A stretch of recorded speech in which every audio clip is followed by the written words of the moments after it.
Notes सभी को transfer कर दिए। कल तक सभी के पास मुझे नोट्स चाहिए वो, हाँ, ऐसी चाले मत करना।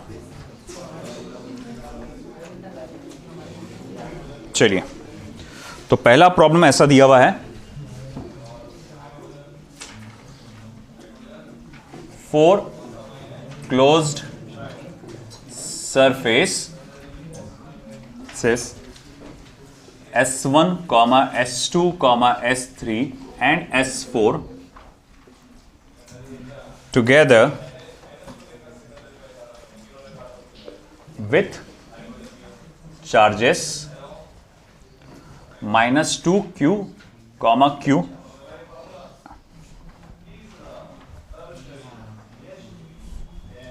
and -q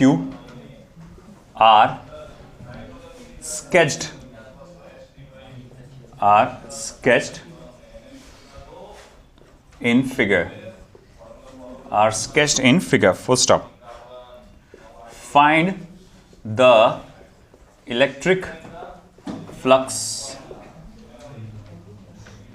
through each surface, हर एक सरफेस में से कितना इलेक्ट्रिक फ्लक्स बाहर निकलेगा पता लगाइए। तो देखो कुछ ऐसा दिया हुआ है। अब पहले डायग्राम मुझे पूरा बनाने देना, फिर उसके बाद आपने बनाना। ये S3 और फिर उसके बाद ये S2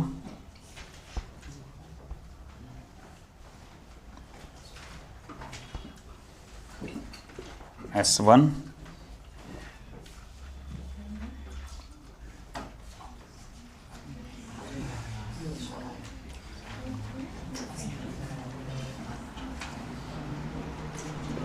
S4 -2q, दरवाज़ा बंद कर दो, -q।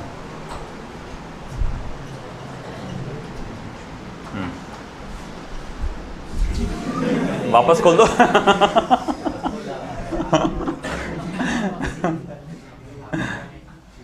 ओके, तो इस तरह से आपको 4 सरफेसेस दिए, S1, S2, S3, S4, है ना। हर एक में से कितना इलेक्ट्रिक फ्लक्स बाहर निकलेगा हमको कैलकुलेट करना है। सिंपल खेल क्या है, उसके अंदर कितने चार्जेस बंद हैं, है ना, जितने भी होंगे उन सबका क्या करो, एडिशन करो। चलो गो फॉर इट। सबसे पहले अगर मैं फॉर सरफेस S1 की बात करूं, जिसका इलेक्ट्रिक फ्लक्स मैं φ1 से दूंगा, तो अब S1 के अंदर कितने चार्जेस एनक्लोज्ड है बताइए मुझे। 2 चार्जेस, एक -2q और एक +q, है ना, उसी के अंदर आता। ऐड करो उसको, तो ये क्या हो जाएगा, -q/ε0। लिख देता हूं पूरा सिस्टमैटिकली, -2q + q/ε0। ठीक है। फिर उसके बाद बारी आती है S2 की। तो देखो सरफेस S2 में,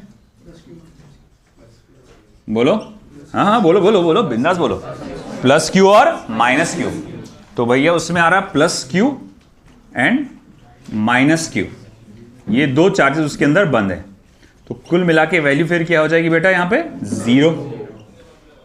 अच्छा, S3 में देखो, ये S3 सब के सब है, -2q +q -q, है ना, तीनों के तीनों आ रहे हैं वहां पर।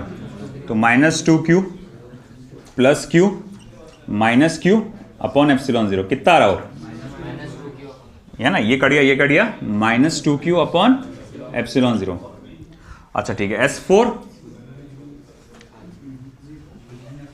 S4 में क्या आएगा, तो कुछ भी नहीं आएगा, उसमें कोई चार्ज है ही नहीं बंद, है ना, तो वो आएगा भैया 0। आया समझ में? ठीक है, लिख लीजिए।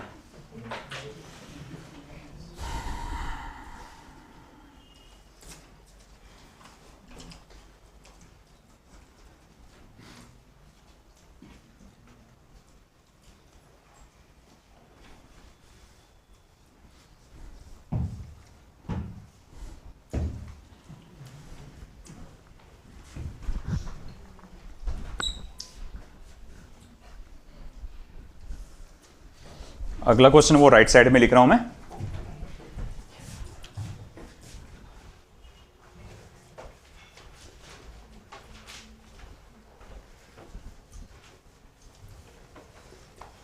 a uniformly charged conducting sphere. A uniformly charged conducting sphere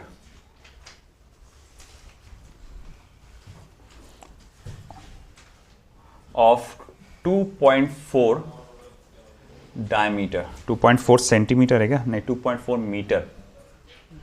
2.4 metre diameter has a surface charge density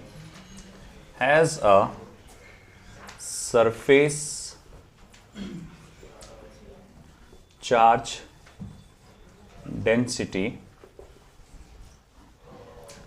80.0 microcoulomb per meter square. Full stop. Number 1, find the charge on the sphere. Find the charge on the sphere. Number 2, what is the total electric flux leaving the surface of the sphere? What is the total electric flux leaving the surface of the sphere?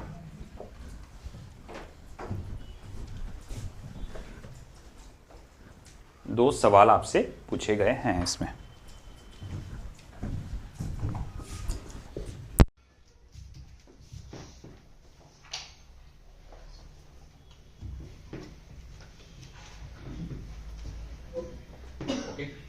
चलो, पहला वाला तो काफी आसान है. इसमें क्या दिया हुआ है आपको एक्चुअली डायमीटर दिया 2.4 मीटर, दैट मींस रेडियस रहेगा 1.2 मीटर.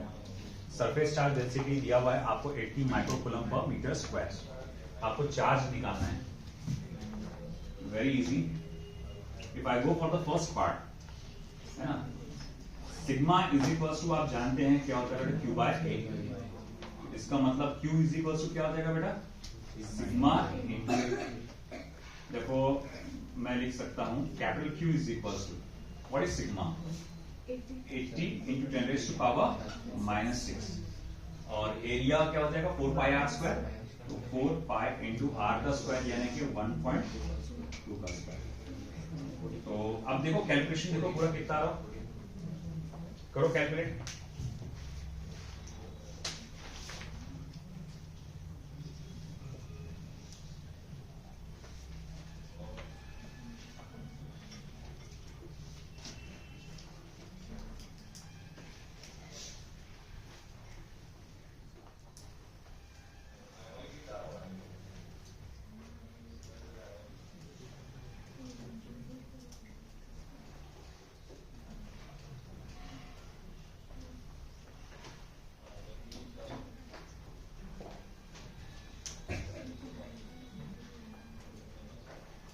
कितना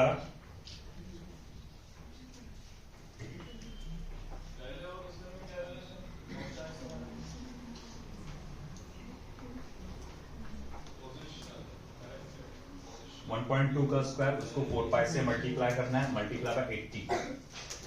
तो ये कैलकुलेशन कुछ आएगा 144,6.912 into 10 raise to power minus 6 coulomb. 144,6.912 into 10 raise to power minus 6 coulomb.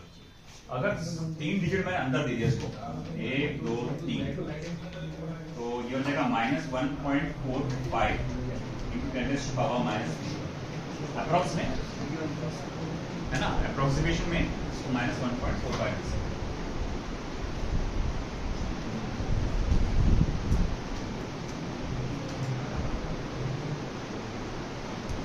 Okay, ये हो गया चार्ज. अब चार्ज हो गया, अब अपने को अगली चीज क्या निकालना है बेटा,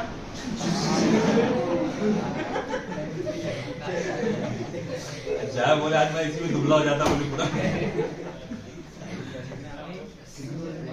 तो अब चार्ज तो निकल गया, अब अपने को क्या निकालना है, नेक्स्ट चीज electric flux. Leaving the surface. अब देखो बेटा इधर ले लेता हूं मैं। अब ऐसा है, देखो ये चार्ज बॉडी स्फेरिकल चार्ज है, इसमें से कितना इलेक्ट्रिक फ्लक्स निकल रहा है बाहर, इसके लिए मुझे क्या बनाना पड़ता है, इसके तरफ गॉसियन सरफेस, इमेजिनरी सरफेस बनाना पड़ता है। अब इसके अंदर से कितना इलेक्ट्रिक फ्लक्स बाहर निकल रहा होगा, that depends upon total charge enclosed upon permittivity of medium या फ्री स्पेस। ठीक है, अब टोटल चार्ज एनक्लोज्ड हमको मालूम है, it is around 1.45 into 10⁻³ coulomb है ना। इस गॉसियन सरफेस के अंदर कितना चार्ज बंद होगा, जितना उसकी स्फीयर पे सरफेस पे। तो अब अपॉन 8.85 into 10⁻² है ना। अगर शायद आपको याद हो, मैंने कहा था कि भैया इसकी वैल्यू याद रखना, 1/8.85 कितना आती, 0.625। हाँ 625 नहीं ना रे बाबा, वो तो उसकी 1.6 की है, 1.6 की हो, 0.625। मैंने बोला था 1/8.85 की वैल्यू याद रखना, किसी को याद नहीं, मेरे को याद है।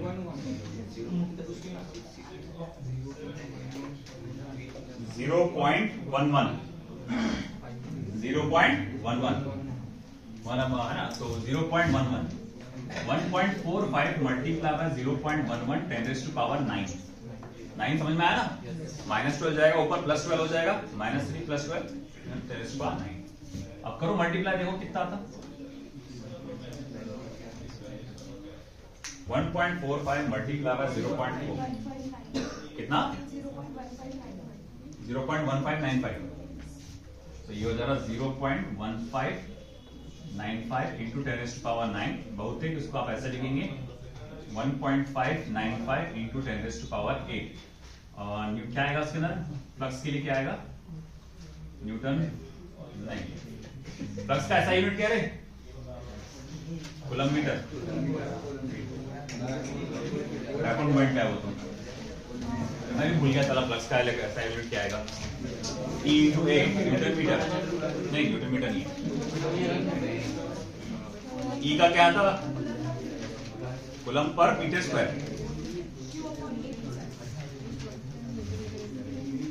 E का देखो तो क्यों सिग्मा का हो रहा है। देखो इलेक्ट्रिक फ्लक्स का फॉर्मूला क्या था, E into A था, तो इसका न्यूटन पर कूलम, न्यूटन मीटर स्क्वायर पर कूलम। कब बोला रे तूने,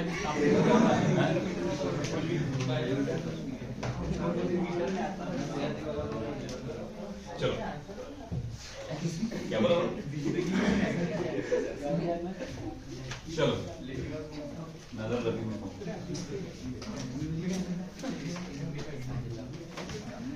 अगला question,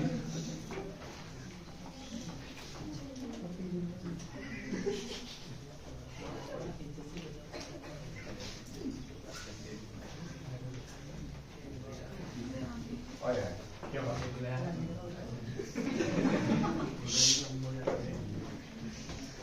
the electric field component of the electric field component, ये पिछले क्वेश्चन का एक पार्ट है।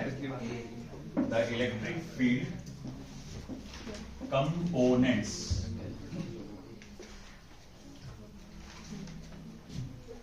of the field shown in figure are Ex is equals to alpha x raised to power 1/2, comma Ey equals to Ez equals to 0, in which alpha equals to 5 Newton per coulomb meter raised to power 1/2. Full stop. Calculate the charge enclosed by the Q. आपको पता लगाना है इसमें से कितना charge enclose है by the Q। पिछले part का ही क्वेश्चन है वो, इलेक्ट्रिक फ्लक्स में ये प्रॉब्लम सॉल्व किए थे। आई थिंक सो उसमें इलेक्ट्रिक फ्लक्स निकाले थे या इलेक्ट्रिक के लिए क्या पता है क्या एग्जैक्ट निकाले थे अपन ने।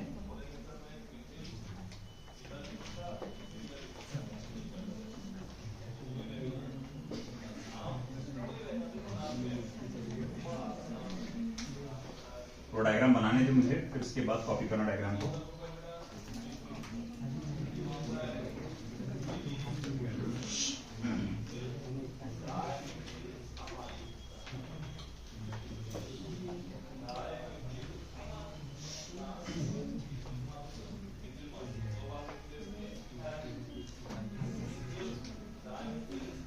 ये रहा ए, ये रहा ए, ये भी ए है, ये भी ए है। ये है unit vector at the right side, ये है unit vector at the left side, X axis, Y axis and Z axis. चलिए बेटा करिए सॉल्व, क्योंकि पिछली बार इसका आधा पार्ट मैंने सॉल्व कर लिया था, इलेक्ट्रिक फ्लक्स आपको कैलकुलेट करके दिया था मैंने। चलो करो, उसका इस्तेमाल होगा, पता लगा क्या आएगा आंसर।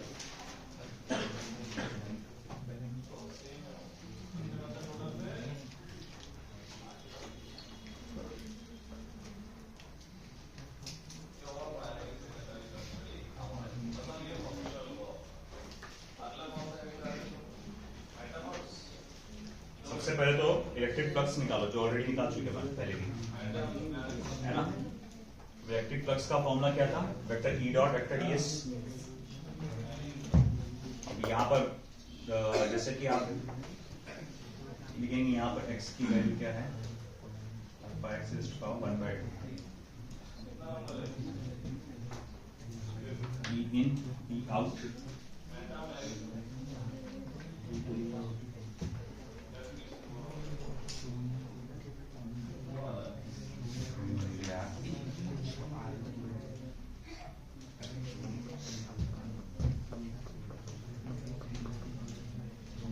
पिछली बार इलेक्ट्रिक फ्लक्स निकाला ना मैंने, वही वैल्यू यूज करूँ ना। जाओ इलेक्ट्रिक फ्लक्स के चैप्टर में, टॉपिक में देखो, प्रॉब्लम सॉल्व प्रॉब्लम्स में जाओ।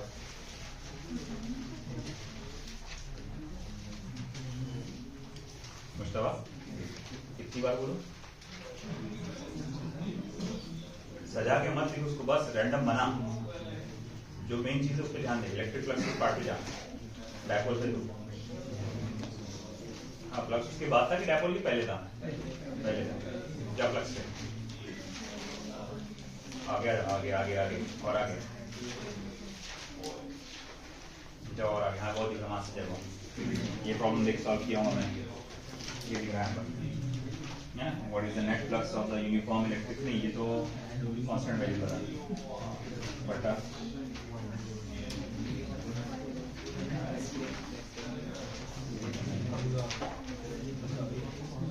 ये तो वैसा है वाला।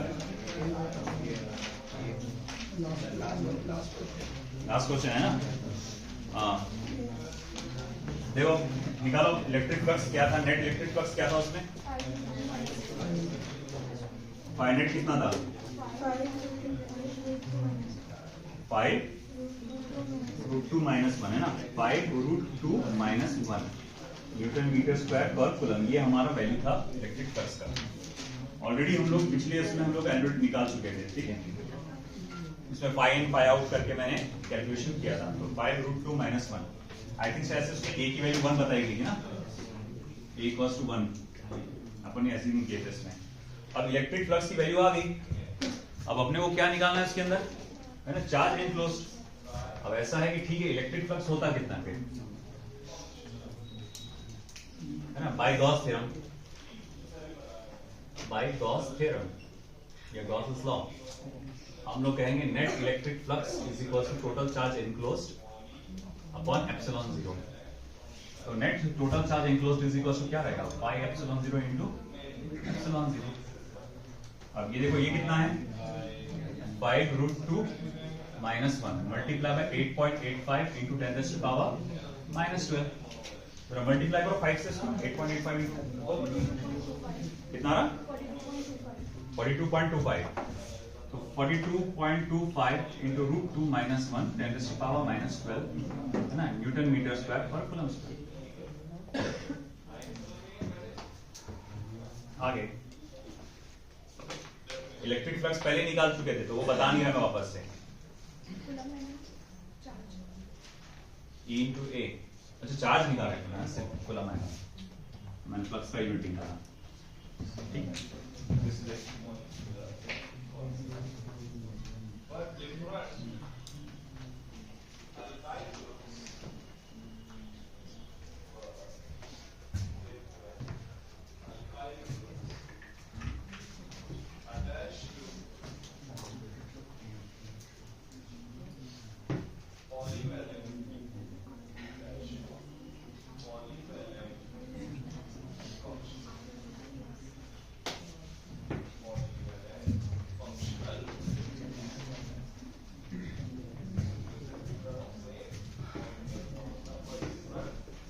next, a charge capital Q is uniformly distributed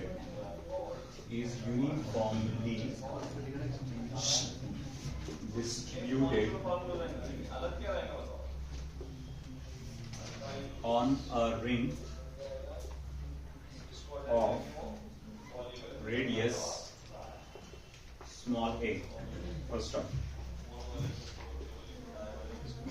a sphere of equal radii, radius, small a is constructed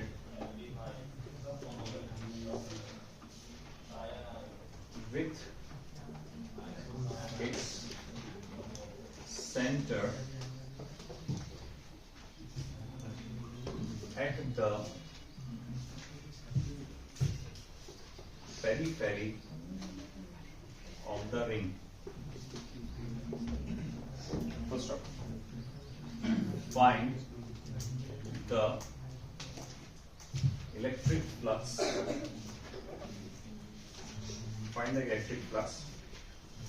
Passing through the surface of sphere. Electric flux passing through the surface of sphere. So start.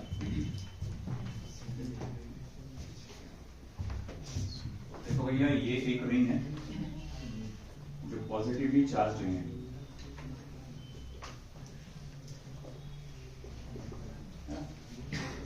और उसमें कुल मिला के plus Q amount का total charge उस पे हम लोगों ने डिपॉजिट किया है, प्लस क्यू। और इसका रेडियस कितना है आपको दिया हुआ, स्मॉल ए। एक और स्फीयर है जिसका रेडियस सेम है ऑफ स्मॉल ए, है ना, और उसका जो सेंटर है वो कहां से जा रहा, आपके पेरिफेरी मतलब किनारा, रिंग के किनारे से जा रहा है। मतलब मैं इसको ऐसा बना सकता हूं कि जो स्फीयर है वो ऐसा है, ये स्फीयर। I'll try ये एग्जैक्ट वैसा ही बने। ये इसका सेंटर है स्फीयर का।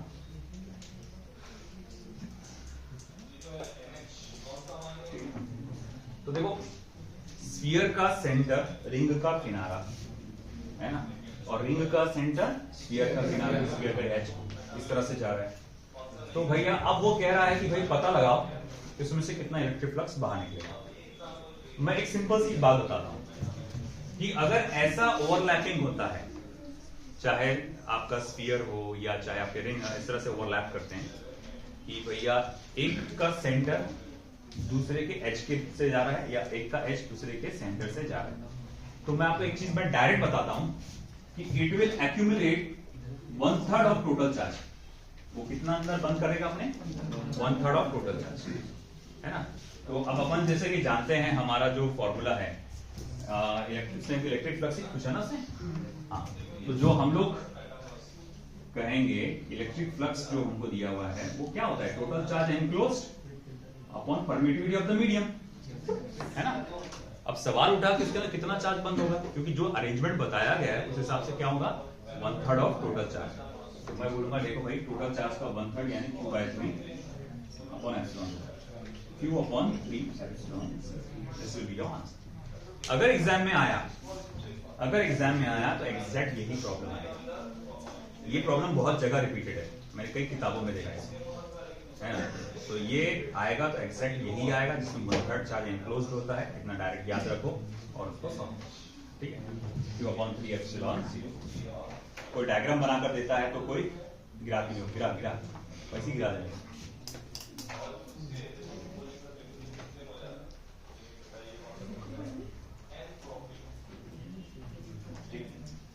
देख लो ये वाला हो गया ना।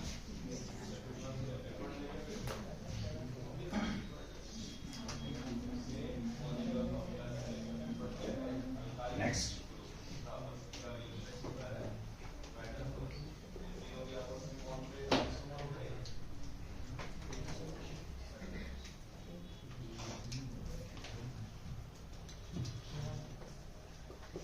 a point charge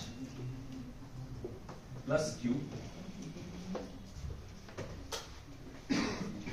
is at a distance d by 2 from a square surface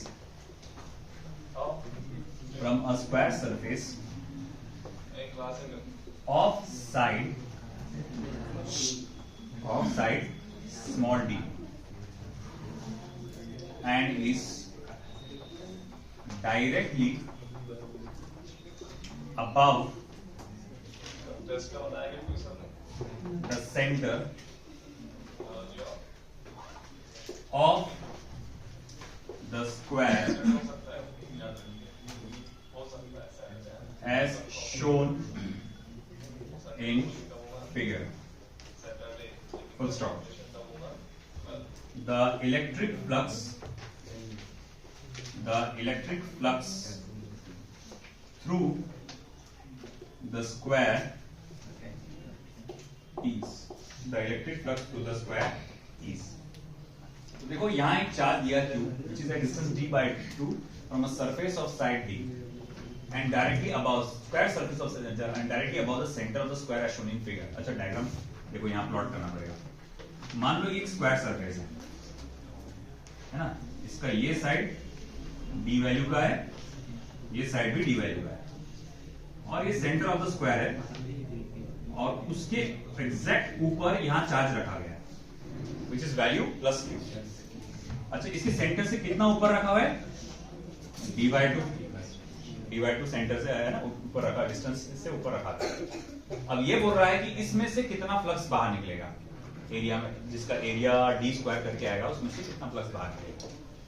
अगर किसी तरह से मुझे ये मालूम पड़ सकता कि भैया ये चार्ज की वजह से यहाँ पर इलेक्ट्रिक फील्ड की इंटेंसिटी क्या होगी, है ना, है एक फॉर्मूला क्या है, पॉइंट चार्ज की वजह से इलेक्ट्रिक फील्ड इंटेंसिटी का फॉर्मूला 1/4 d by 2 का होल स्क्वायर है ना, E into A करके आप वो फॉर्मूला लगा के आप कैलकुलेट कर सकते हैं। मगर है ना मसला ये है कि भैया वहां पर ये थोड़ा लंबा प्रोसीजर हो जाएगा। एक सिंपल सा तुमको आसान सा प्रोसीजर बताता हूं मैं यहाँ पे, है ना। अब क्या करो कि देखो ये एक सरफेस है ना, एक सरफेस स्क्वायर प्लेट। अब अगर ये एक स्क्वायर प्लेट है ना और चार्ज यहां पर है, आप क्या करो 5 और सरफेस बनाओ, 5 और सरफेस बनाओ और इस चार्ज को उसके अंदर बंद कर दो, है ना। 1 2 3 4 और ऊपर से 5। तो तुमने 5 इमेजिनरी सरफेस बना दी जिसको अपन क्या बोलते हैं गॉसियन सरफेस। 5 इमेजिनरी और एक रियल सरफेस है, 5 इमेजिनरी एक रियल सरफेस है। तो 5 इमेजिनरी और एक रियल सरफेस अगर मैं आपसे पूछूंगा इसके अंदर कितना चार्ज बंद है, Q अमाउंट है ना, तो मैं बोलूंगा इस पूरे क्यूब में से कितना इलेक्ट्रिक फ्लक्स बाहर निकलेगा, तो नहीं पूरे क्यूब का बात कर रहा हूं, Q/ε0 कितना चार्ज अंदर बंद है। अब पूरे क्यूब में से Q/ε0 निकलेगा, मगर सिर्फ इसकी बात चलेगी, कितना निकलेगा Q/ε0 बात कर रहा है ना, या इजीली कैलकुलेट हो जाता है यहां पर गॉस थ्योरम का इस्तेमाल करके। यूजिंग गॉस थ्योरम,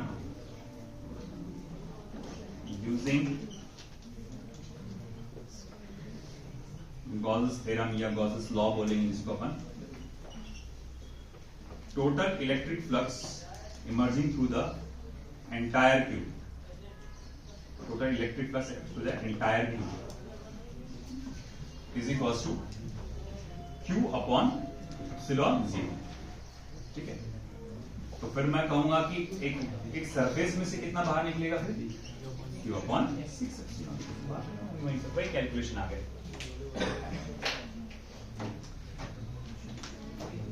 और दूसरी प्रॉब्लम ये थी कि भैया ये वो पहला वाला पार्ट इसलिए भी अप्लाई करना मुश्किल है क्योंकि ये पूरे सरफेस पे इलेक्ट्रिक फील्ड यूनिफॉर्म नहीं होती।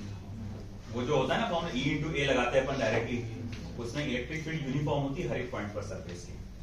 याद है, वो यूनिफॉर्म इलेक्ट्रिक फील्ड पे रखा जाता है हमेशा। और अगर पॉइंट चार्ज रखा हुआ सर यहाँ पे, तो इलेक्ट्रिक फील्ड ऐसे फैल के जाती है, तो इलेक्ट्रिक फील्ड उस सरफेस पे यूनिफॉर्म नहीं रहेगी, तो इसीलिए वो आंसर भी अप्लाई करना मुश्किल जाएगा। नेक्स्ट प्रॉब्लम क्या चीज,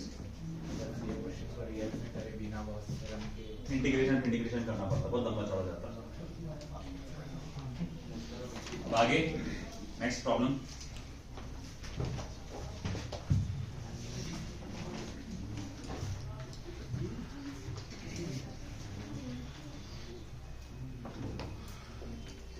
देखते आप कर सकते हैं ये वाला। A charge capital Q is placed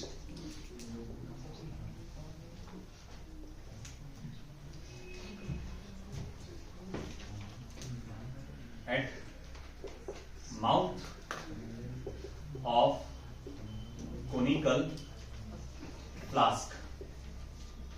A charge capital Q is placed at the mouth of conical flask. Full stop. The flask, the flux of the electric field through the flux of the electric field through the flask is the flux of electric field through the flask is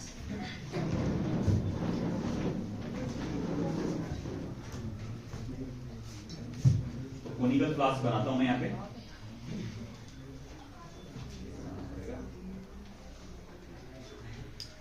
conical flask देखे हो ना chemistry के lab में, रख लाया हमने, नहीं ऐसे काम तो नहीं करते हैं ना। वेरी गुड, देखना चाहिए। देखो इस तरह से एक फ्लास्क रखा हुआ है, कोनिकल फ्लास्क के एग्जैक्ट माउथ पर एक चार्ज रखा हुआ है। अब इसमें से कितना फ्लक्स बाहर निकल रहा है वो आपको पता लगाना है। Q upon 2 epsilon 0। कैसे पता चला Q upon 2 एप्सिलॉन 0? ये सरफेस बंद है क्या, उसके अंदर बंद है क्या, ये नहीं, एनक्लोज नहीं है, तो आपको क्या करना पड़ेगा, एक गॉसियन सरफेस बनाना पड़ेगा।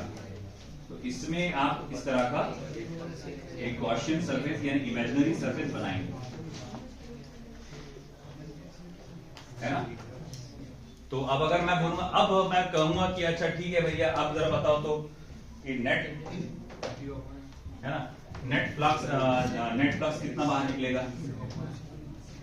सॉल्यूशन में जाऊंगा तो नेट फ्लक्स जो होगा वो कितना रहेगा, तो Q upon epsilon 0, Q upon epsilon 0। तो फिर अगर मैं कहूंगा कि ठीक है भाई, अगर एक पूरे उसमें से net flux Q upon epsilon 0 जा रहा, जिसमें एक फ्लास्क ओरिजिनल है और एक इमेजिनरी, एक गॉसियन है, रियल है, तो भैया आपके जो फ्लास्क, जो रियल फ्लास्क है उसमें से कितना निकलेगा, तो ये आधा हिस्सा हुआ ना उसका, वो इक्वली ये शेप को बदल के देगा तुमको। जैसे कि एक पिरामिड का है तुम्हारे मॉड्यूल में, एक पिरामिड दिया है इस तरह का, थोड़ा सा पिरामिडिकल शेप दिया हुआ है और इसके यहाँ रखा हुआ है चार्ज, और उसमें से पूछा कि पिरामिड में से कितना फ्लक्स जो बाहर निकलेगा। कुछ नहीं, इसमें इमेजिनरी बनाना पड़ता आपको, तो पूरे इमेजिनरी प्लस रियल में कितना आ जाएगा, Q अपॉन एप्सिलॉन 0, एक ही बनाना पड़ा ना, तो ये आज आदेश में से कितना जाएगा, Q अपॉन एप्सिलॉन 0। आया समझ में? ठीक है, तो ये था हमारा गॉस थ्योरम से रिलेटेड प्रॉब्लम्स। गॉस थ्योरम के प्रॉब्लम्स यहीं खत्म होते हैं।